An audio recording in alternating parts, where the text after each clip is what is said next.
The teasers dropped, the fandom went silent. The headline screamed, quote, "The truth behind her sudden pregnancy." In an instant, the entire K-pop world was turned upside down. But the real story is far more complex than a simple clickbait title. Welcome to Snarescope K-Report. Yeah, join us as we ride the Hallyu wave, uncovering the biggest K-pop comebacks, shocking industry controversies, and major K-drama updates. I mean, from internet-breaking rumors to historic chart milestones.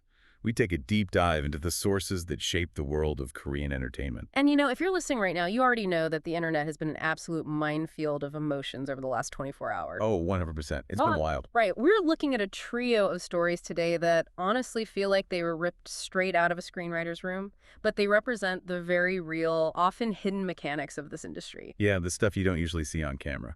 Exactly. So we're looking at a miraculous joy, a terrifying real-life thriller, and the quiet systemic heartbreak of a power couple parting ways. And it all begins with this incredibly bold viral headline that absolutely dominated search engines. The truth behind her sudden pregnancy, actress Nana. I mean, I saw this headline and literally almost dropped my phone. I know, you were definitely not the only one. When that headline dropped, you could practically measure the seismic spike in the collective heart rate of international netizens and domestic stans. I mean, people lost their minds. Completely understandable, though. Yeah, totally. Because the immediate assumption, the visceral panic-inducing thought, was that this was referring to the former after-school idol and current A-list K-drama star Nana, Jin-ah. Right, which would be massive. Huge. The fandom was in absolute shambles trying to piece together a timeline of her pregnancy that, simply did not exist. I really want to dig into the mechanics of that panic for a second.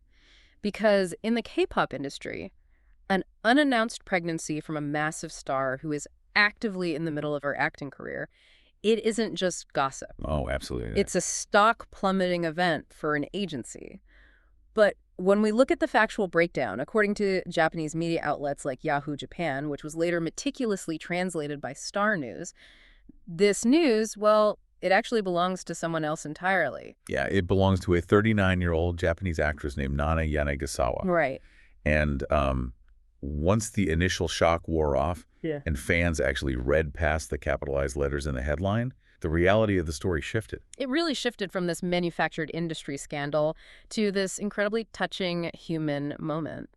But, before we get to the human moment, we should talk about the clickbait illusion itself. Yeah, I have to ask about that. It's fascinating how a single shared name can send shockwaves across entirely different fandoms. The outlets writing these headlines, they know exactly what they're doing. Oh, they definitely do. So do you think the intense parasocial relationships we build in the Hallyu wave make us jump to conclusions before we even read the article? I mean, absolutely. It comes down to the psychological ecosystem of the Hallyu wave. In this industry, your bias, the idol or actor you support above all others, is someone you are conditioned to feel deeply connected to. Like they're an actual friend. Exactly. Agencies intentionally blur the line between performer and friend. They use direct messaging bubble apps, intimate vlogs, constant updates to make fans feel like they're part of the star's inner circle. Right. So when a headline uses a shared name like Nana alongside a word like pregnancy, your brain just bypasses logic. It weaponizes that parasocial anxiety. Oh, yeah. It doesn't register as celebrity gossip. It registers as a massive, sudden disruption to a personal relationship. You go straight into fight or flight mode. That makes so much sense. I mean, the idol industry is essentially engineered like a closed-loop emotional feedback system. If you spend years tracking their comebacks, analyzing their schedules, worrying when they go on hiatus, a headline like that feels like a glitch in the matrix. You react before you think. Exactly. And honestly, the relief stans felt when they realized the mix-up makes total sense, especially when you find out the terrifying real-life thriller the other actress Nana has been fighting through. But wait till you hear what Knet's uncovered next. Right, and if you love staying updated on your favorites and untangling these wild headlines with us, make sure you're subscribed to Starscope K-Report. We've got even bigger scoops ahead in this deep dive, but let's look at the timeline for Nana Yanagisawa first. Yeah, let's look at her actual story. She announced her marriage to a non-celebrity partner just 3 months ago, in April. Okay. And then fast forward to July 7th, and she shared this incredibly vulnerable post on her personal Instagram account. It's a photo of her and her husband gently resting their hands on her growing belly. What stands out to you in the source material regarding her announcement? Because It felt very different from a standard, polished PR statement. Yeah, it was the emotional core of it. She wrote very openly about how, because of her age, this journey to motherhood took much longer than they had hoped. Oh, wow. Yeah, and she credited her husband's unwavering support, saying this precious little one finally found its way into their lives. She even detailed how she's spending her days right now just reading, learning, absorbing wisdom from family and experienced mothers preparing for this new life. That's just such a grounded, pure update. It really is a beautiful reality. But, the profound relief that fans felt when they realized the mix-up, it makes total sense when you dig into the research and find out about the literal thriller that Jin-ah has been fighting her way through. Oh, absolutely. And I want to warn you, if you're listening, this is not a typical industry rumor. This is a very dark, very real event. It is a stark reminder of the reality these stars live in. So I want to set the scene carefully here, using the verified reports from Chosun and Altpop. It is November 2025. We are in Guri, Gyeonggi Province. It's 6:00 p.m. Right, and I want to emphasize that it's not 3 in the morning. It's 6:00 p.m. 35-year-old Korean actress Nana, Jin-ah, is at home. She wakes up to the sound of her mother groaning. She steps out to investigate, and she finds an armed man inside their house. Just hearing the timeline of it shatters the illusion of safety. 6:00 p.m. is when families are eating dinner or watching TV. Exactly. And here is where the story shifts from terrifying to absolutely staggering. Because this wasn't a situation where they hid and waited for the authorities. No, she didn't wait. Nana instinctually fought this man, and the intruder was armed with a knife. During the physical struggle to subdue him and protect her mother, Nana was actually cut on the neck. Oh my God, that's terrifying. Yeah, she was bleeding, but she somehow managed to overpower him to the point where the armed robber was the one begging for mercy. She held him down and silently signaled her mom to call the police. We need to pause and acknowledge the sheer physicality of that. I mean, we hear the term visuals thrown around constantly in K-pop. Yeah. Right. Oh, for sure. The member designated as the flawless face of the group. Right, the untouchable appearance. Jin-ah was a legendary visual. The industry spends millions to present these women as delicate and perfect. Okay. But underneath that polished exterior, she is a literal, real-life action star. She really is. She protected her family with her bare hands against an armed intruder. Netizens were rightfully in absolute awe of her. But I need your help understanding what happened next, because the legal updates broke my brain. Oh, it gets so much worse. Right.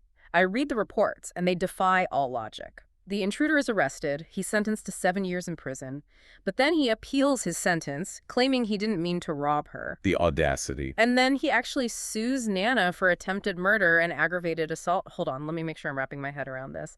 If someone breaks into your house with a deadly weapon, and you manage to disarm them, how does that attacker have the legal standing to sue the victim? I know, it sounds completely backwards, but it actually exposes a highly controversial legal loophole regarding self-defense laws in South Korea. Really? Yeah, the legal framework relies heavily on the concept of proportional force. Essentially, the law requires the victim's response to perfectly match the level of the threat. So if the threat changes? Exactly. If an attacker drops their weapon or if the victim manages to overpower them, the immediate lethal threat is theoretically considered over by the letter of the law. That is insane. It is. If the victim continues to use physical force to ensure the attacker stays down, which is a totally normal human survival instinct, the law can suddenly view the victim as the aggressor. It's called excessive defense. That is structurally absurd. It's exactly like the plot of a makjang K-drama. You know, those over-the-top soap operas where the villain manipulates the legal system against the innocent protagonist. Yes, exactly like that. But this isn't a script. This was a man who broke in, assaulted her mother, brought a knife, and then used the penal code to play the victim. Precisely. Yeah. And KNS were enraged by this exact absurdity. The backlash was fierce and immediate. Fans and the general public just couldn't comprehend how a home invader could leverage the legal system this way. I mean, thankfully, the police stepped in. Yes, fortunately, in this specific instance, the police quickly and definitively ruled Nana's actions as legitimate self-defense and refused to forward his ridiculous charges to the prosecution. And Nana didn't just quietly accept the victory either. Her agency immediately went on the offensive, filing a countersuit and vowing full civil and criminal legal action against him for false accusation. Which is amazing. But, winning a legal battle doesn't erase the trauma. No, definitely not. You don't just walk away from fighting a man with a knife in your own living room without some profound psychological scars. Right. And that brings us to January 3rd, where my heart just broke for her. Nana posted a very long, very raw message on Instagram. She completely bypassed the standard, sterilized PR statements we're so used to seeing. Yeah, I remember reading that translation. She admitted she was struggling mentally, trying to steady what she called a shaken and weakened heart. She wrote about the psychological toll of the ridiculous lawsuit and how fighting it made her deeply question her desire to see the world positively. She actually questioned if it was greedy of her to still want to believe in people. Yeah, exactly. When your sanctuary is violated and then the system tries to punish you for surviving, that is an incredibly heavy burden to carry. How did she even begin to navigate out of that darkness? Well, what's beautiful is how she found her grounding through the very ecosystem we talked about earlier. The fandom. Yeah. She mentioned that a scheduled fan sign event was approaching, and she was terrified to face the public. But she went.